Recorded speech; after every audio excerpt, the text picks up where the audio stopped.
Praise the lord. నేటి దిన వాగ్దానము. ఆయన మధ్యవర్తి అయి అన్యజనులకు న్యాయము తీర్చును, అనేక జనులకు తీర్పు తీర్చును. యెషయా గ్రంథము 2వ అధ్యాయము 4వ వచనము. దేవుడే దేశాల మధ్య న్యాయం చేసి వివాదాలను పరిష్కరిస్తారు.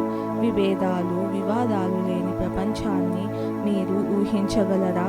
ఖచ్చితంగా దానిని దేవుడు వాగ్దానం చేస్తున్నారు.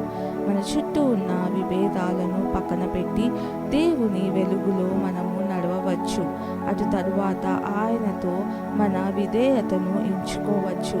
దేవుడు అందరినీ పాలిస్తాడని తెలుసు. ఒకే ధ్వజం క్రింద ఆయన మనుషులను ఐక్యపరుస్తాడని మనకు తెలుసు. ప్రార్థన.